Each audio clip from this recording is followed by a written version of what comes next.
Bonjour à tous et à toutes. Alors aujourd'hui on va venir s'occuper d'un iPad mini de première génération, modèle A1432. C'est un iPad qui m'a été déposé par un client pour la raison suivante, c'est qu'il ne chargeait pas, tout simplement. Donc il branchait le câble de charge, il ne se passait rien. Et il ne s'allumait plus, du fait que la batterie était complètement déchargée, donc forcément il ne s'allumait plus. Alors, pour la petite histoire, cet iPad-là, je l'ai eu chez moi il y a quelques temps, c'était à peu près un ou deux mois en arrière, pour une histoire de stockage saturé. C'est-à-dire que la personne ne pouvait plus l'utiliser, donc elle était venue me voir pour voir un peu ce qu'on pouvait faire pour lui libérer un peu de place. Un iPad de 16 Go, hein, donc ça ne va pas chercher très loin. Là, on a enlevé quelques photos, des applications dont elle ne se servait pas, on les a supprimées. On avait gagné 2-3 Go, ça n'allait pas loin. Voilà. Et ensuite, donc la panne du fait qu'il ne chargeait plus. Malheureusement, j'étais absent, il y a 15 jours à peu près, j'étais absent. Et ils ont ramené l'iPad chez un confrère. De la ville où j'habite. Et en ne voyant pas l'iPad revenir, donc sont allés voir chez le confrère, ils m'ont donné l'iPad le jour où ils sont allés le voir, et ils lui ont dit, écoutez, votre iPad, malheureusement, il est irréparable. Donc, j'étais là, donc ils sont venus chez moi, en me ramenant l'iPad, sauf qu'ils ne m'ont pas raconté la petite histoire du fait qu'ils sont allés voir un confrère. Donc moi, ils m'ont dit simplement, écoutez, voilà, l'iPad ne charge plus. Effectivement, je l'ai branché avec le câble, il ne se passait absolument rien. J'ai mis le TriStar Tester, pardon. Il ne détectait déjà pas le connecteur, donc voilà, donc il n'y a aucune communication avec l'iPad, zéro communication. De là, j'ai gardé l'iPad, j'ai ouvert l'iPad, et je me suis rendu compte rapidement qu'il y a une petite réparation qui a été faite à ce niveau-là. Donc là, hop. Ici, donc, cette nappe a été remplacée tout simplement, donc c'est un nappe de charge hein, qui fait la liaison entre l'extérieur et la carte mère, pardon. Donc elle a été remplacée, sauf que la réparation a mal été faite. Je m'explique. Les contacts étaient soudés qu'à moitié, certains n'étaient pas soudés du tout. Et en plus, certains contacts étaient soudés encore sur les anciens contacts de l'ancienne nappe. Donc c'est-à-dire que la nappe a été dessoudée à moitié. Et la personne qui a fait ça, alors je sais que c'est pas le confrère en ville parce qu'il ne fait pas de micro-soudure. Il a dû l'envoyer chez quelqu'un qui connaît et qui fait un peu de micro-soudure. Sauf qu'il a fait n'importe quoi. Donc il a, en fin de compte, retiré la nappe à moitié, l'ancienne, et ressoudé par-dessus. Donc forcément, ça ne pouvait pas fonctionner. Et donc j'ai simplement dessoudé cette nappe, pour les quelques points de contact qui étaient fixés. J'ai nettoyé la carte mère, retiré les bouts de nappe qui restaient de l'ancienne nappe, et ressoudé la même nappe. Voilà. Et là maintenant, j'ai une charge. Donc l'iPad charge. Le câble est détecté, l'iPad charge. Sauf que si je mets mon TriStar Tester, il me dit qu'il y a un problème. Voilà, donc là déjà, bon, au moins il détecte déjà la connexion se fait. Par contre, on constate ici, là, il y a un petit warning, donc il y a quelque chose qui ne va pas. On lance le test.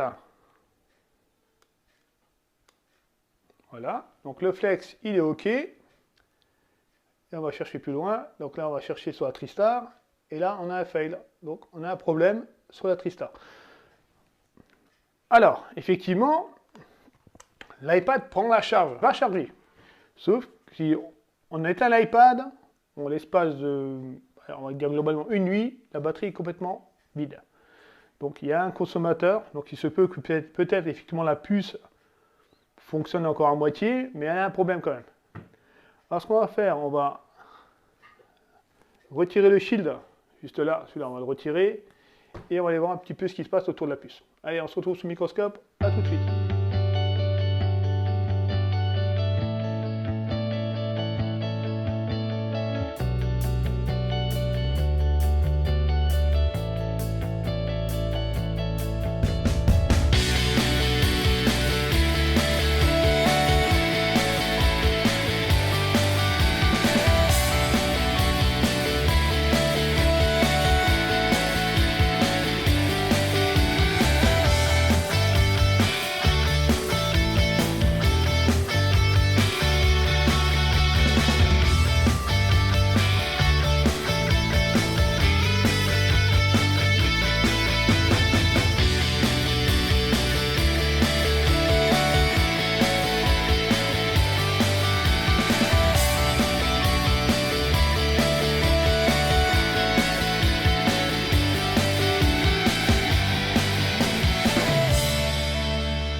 Voilà, donc de là, j'ai juste simplement remis un petit peu de flux sur l'emplacement sur lequel on va venir ressouder la puce. Alors, je vais prendre une puce neuve que j'ai déjà préparée. Voilà, donc là on est sur une nouvelle puce. On va venir simplement présenter et souder. Alors, la puce elle a un sens, donc on va... Est-ce qu'on le voit ou pas ici? Voilà, on voit qu'il y a un petit point. Hop. Le petit point qui est ici, ça donne le sens de la puce, d'accord? Donc, on va venir sur les schémas. On va sur le schéma. Donc le point, c'est la petite flèche qu'on a ici. C'est celle-ci là qui s'allume quand on passe dessus. Alors pour voir dans quel sens on est. Donc là on a le connecteur de batterie qui est par ici. La puce est là. Le petit point, donc il pointe vers le gros condo qui est ici.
Voilà, donc pour terminer la vidéo, on était parti là-dessus, sur cet iPad là, sauf que j'avais un problème de batterie. D'accord, la batterie effectivement avait du mal à charger, elle donnait des valeurs un peu incohérentes. Donc ce que j'ai fait, je ne me suis pas embêté, j'avais pas envie de mettre une batterie neuve dedans, parce que encore une fois c'est un iPad qui n'est pas destiné à être restitué au client.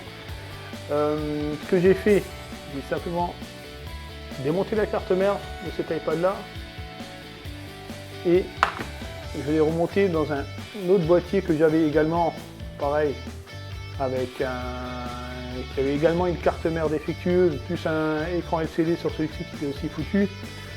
Donc la carte avait un autre défaut, je crois que c'était un défaut de mémoire ou de CPU, je ne sais plus. Et donc j'ai mis la carte là-dedans, j'ai ressoudé le connecteur, j'ai laissé le connecteur d'origine dessus, j'ai ressoudé le connecteur proprement sur la carte. Et puis voilà, donc maintenant on est avec un iPad qui est totalement fonctionnel, il prend la charge, il démarre, il tient la batterie.